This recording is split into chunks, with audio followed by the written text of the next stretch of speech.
On today's episode, we look into a new addition to the flags representing our students. We also look into the history of Veterans Day and ways the community is honoring our veterans. And finally, an organization in Prosper collects food for North Texas to help end hunger. These stories and more on this episode of WGTV.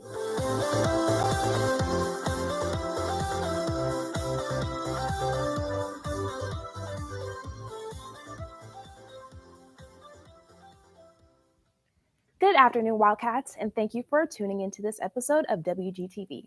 Live from the Grove, I'm Arnaitis James. And I'm Sharka Call. We have many exciting stories coming up, but first, Sharka is going to catch you up on what's been happening at the Grove. Sharka? Thank you, Arnaitis. Band is hosting a fundraiser at Texas Roadhouse tonight from 5 to 8 p.m. 10% of your purchase will go in support of the WGHS band. This year's prom theme was just unveiled, and the theme is Enchanted Evening.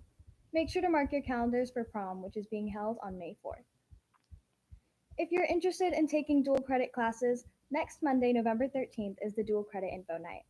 It is being hosted in the auditorium from 6 to 7:30 p.m. The Prosper Education Foundation is giving out scholarships to seniors.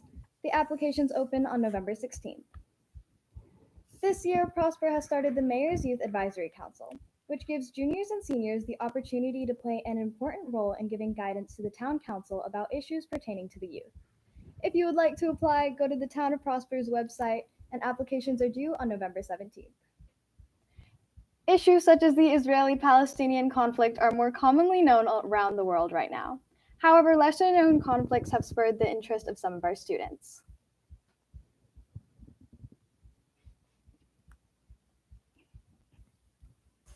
As you walk into Walnut Grove, one of the many sights you'll see is an array of flags from different nations.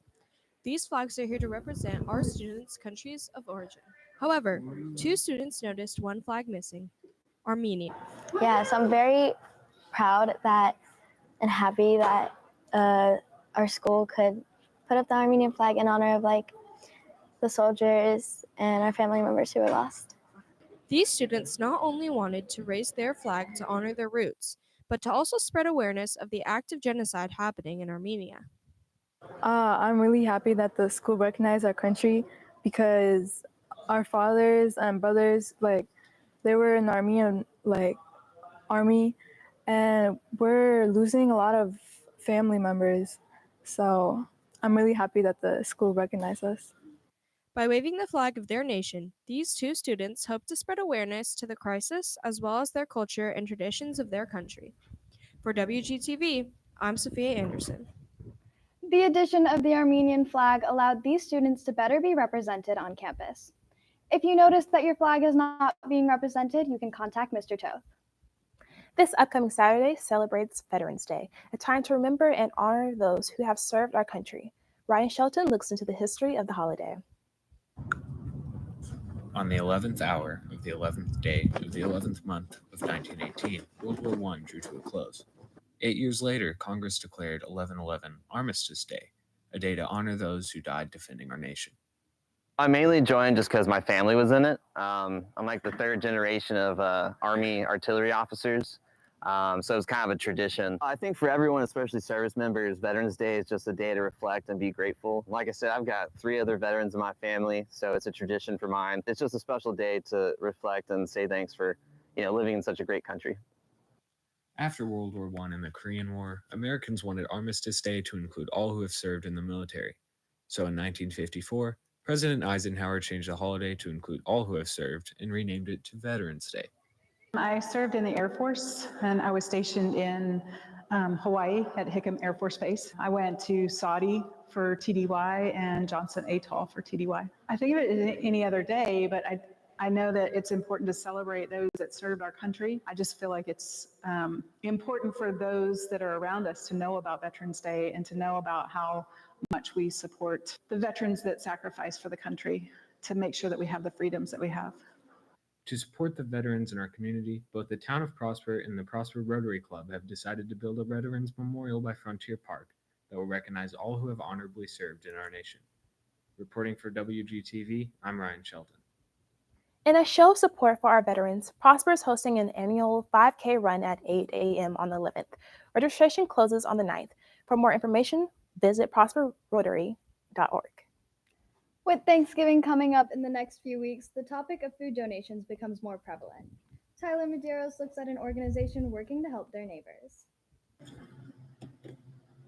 Food insecurity has quickly risen into one of the biggest issues in the United States. According to the organization Feeding America, more than 40 million American citizens struggle with obtaining food, including 1 in 5 children. Down on Hayes Road resides Neighbors Nourishing Neighbors, an organization that strives to provide goods to citizens in need in Prosper and beyond.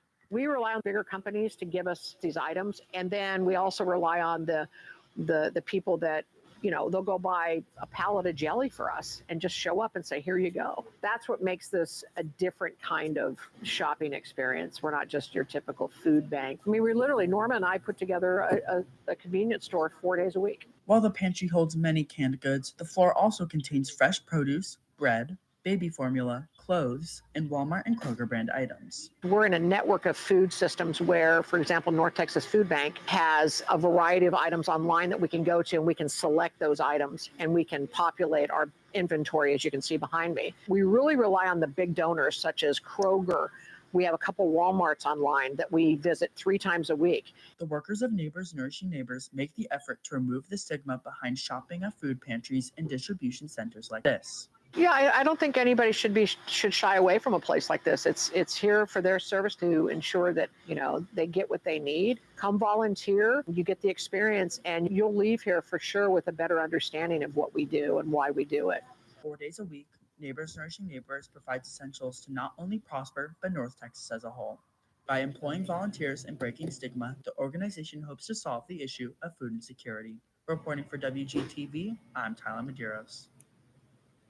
As someone who volunteered there this summer, I can say that the experience was amazing, and it felt really nice being able to give back to the community.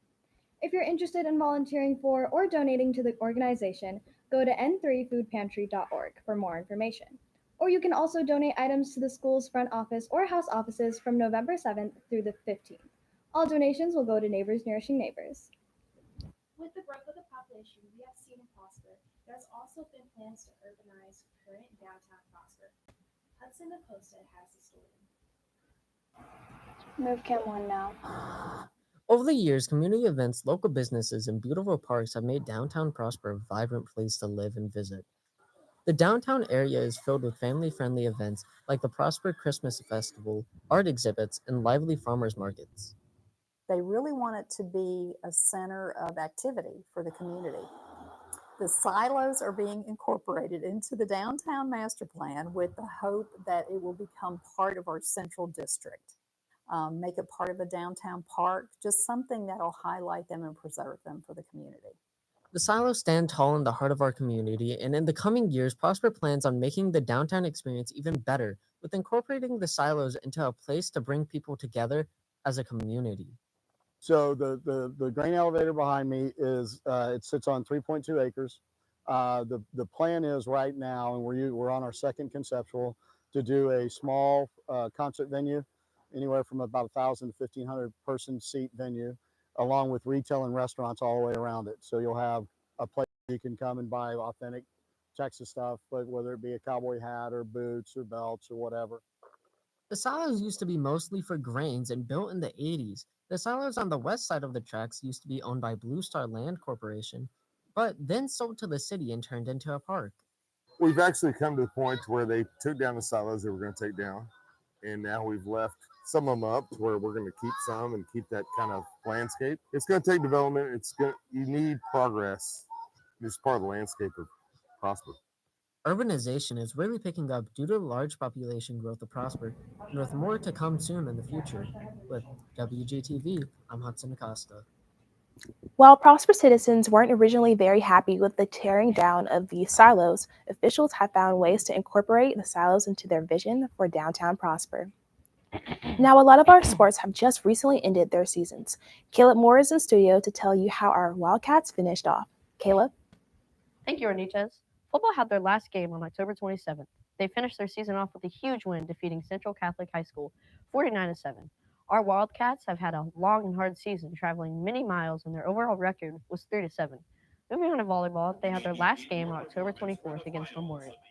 Our Wildcats won 3-0 and ended their season with a 17-20 record. Now we have had our first ever state qualifier in Walnut Grove's history. Caitlin Wicker traveled out to Austin last week to compete at state for cross country. She placed 33rd out of a total of 151 runners, which is amazing. Moving on, last week we had a new sports start of their season. Girls basketball had their first game last Friday against Sherman High School, winning 37-35. Their next game is tomorrow versus Anna at 6:15. Now looking at a different side of the field, band just wrapped up their first marching season with amazing growth throughout the year. Emma McQuitty looks into their recent performance at area. You may begin your performance for the finals of the UIL Area B Marching Band Contest. Band had their area competition on October 28th. While going to the competition, one of the buses got hit by another driver, but this didn't stop the band from performing. We just wanted to because the brothers that got injured, we really did it under their name. And I think we all just consecutively agreed that that's the reason we placed finals. We just had so much energy and we wanted to do it for them. Even though it might have been a struggle to perform after being in this situation, the band persevered and proved their strength by marching forward. I think that we knew it was basically the last time we would perform together.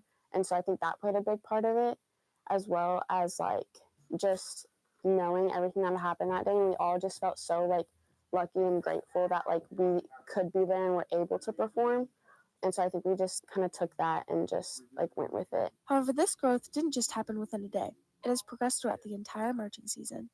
It's been really amazing to see everyone get so much better. Seeing the freshmen on day one, they were pretty terrible. And just to see them the other night, it was really amazing because it was basically two different people. While band wasn't able to make it past area this year, they have grown and pushed through many difficulties and setbacks, allowing them to create the foundation for the upcoming years. For WGTV, I'm Emma McQuitty. Even though football season is over and we won't see the band at games anymore, they still have their concert season to look forward to. That's all for your sports recap. For WGTV, I'm Kayla Moore. Back to you, Arniches and Sharka. Thank you, Caleb. That's all we have for today's episode. For WGTV, I'm Sharka Call. And I'm Arnita James. Thanks for watching, and remember, Wildcats set the standard.